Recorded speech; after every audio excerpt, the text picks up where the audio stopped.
Arg. Hey guys, sorry about that. But take number 4 to try to keep this short and get a new one here today for you. I just thought this would be interesting. I'm ripping apart the GOG Enmey and the Smart Parts Ion, and just wanted to go through and show you some of the similarities and differences between the two, and to make it clear that definitely the GOG Enmey is a mechanical ion. So if you're familiar with the ion, and sorry, this is the trigger frame, but you've probably seen them. Look something like this, right? Cruising down the street. The ion,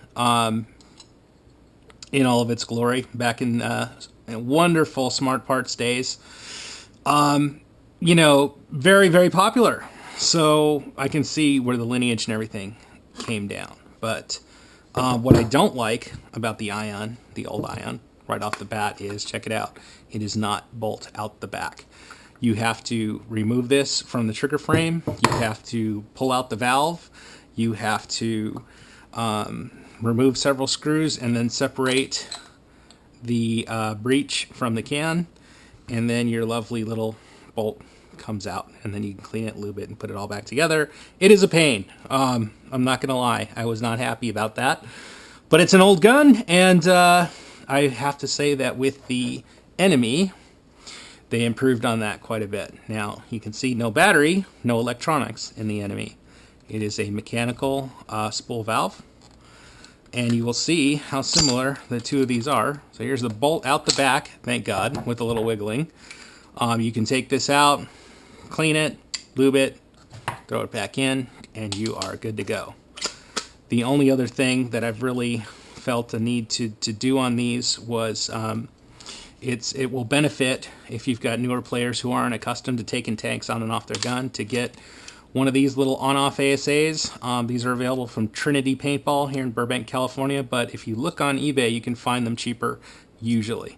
So these screw in to the back, and while the Enmey has a venting ASA, which as you unscrew the tank a little bit will release some pressure and make it a little easier to unscrew, it's not a true on-off. So this gives you the ability to make any gun an on-off. So these are very handy to have. I always have a couple of these laying around, and that's the only other thing I got on the Enmey was the trigger rocket from SSC Custom. And that's like super stanchy custom, but if you search SSC Custom or SSC Enmey trigger rocket, you will find these little parts.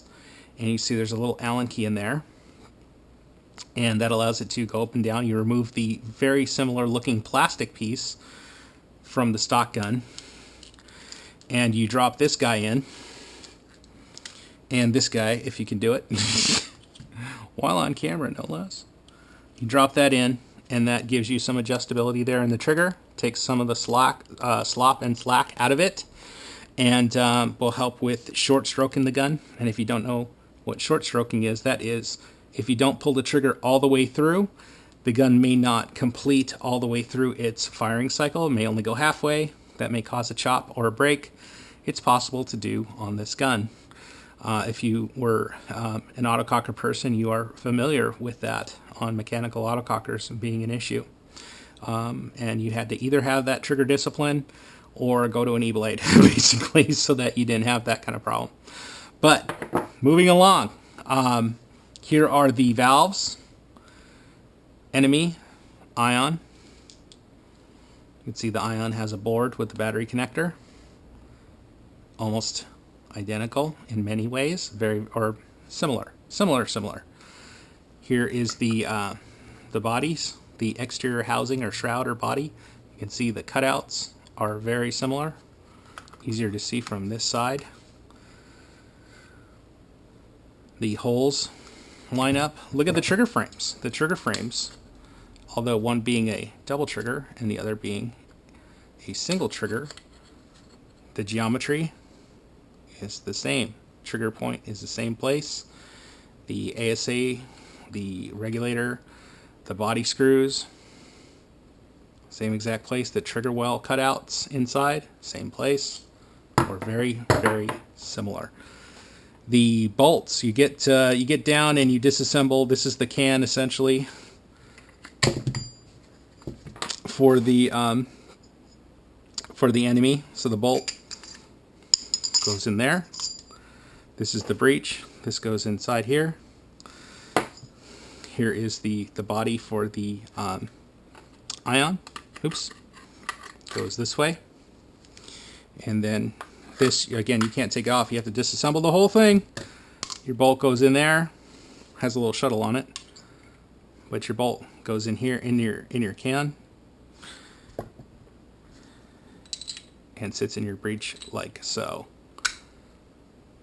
So, look at the bolts. So here is the ion bolt. Here's the Enmey bolt. Here, let's do them side by side. You can see the Enmey has one extra O-ring here. The cutouts here are very, very similar. And the, oh, here's the other, what is that? Sorry.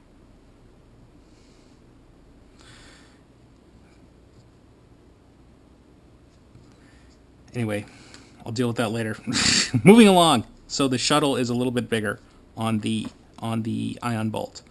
So that's, I think that's the O-ring from here that's jammed in there, by the way. For some reason, I don't know. I'm going to look at that when I'm done with this video. But that is the, look how similar those are. So that's what I wanted to show you, how similar the ion and the Enmey is. That they are, the Enmey is a descendant of the ion. And there is a kit, I think I mentioned, that you can convert this, take out some of the electronics, bypass some of these things. This, you know, is essentially, you know, functioning similar to a solenoid. Or, and then with the QEV and whatnot, and you can redirect some of this so that you have a mechanical ion. But why do that when you can? Because they don't make these anymore. You can buy these for 130, 150 new. And you can get them used for $100. So, good deal. Great deal. Thanks.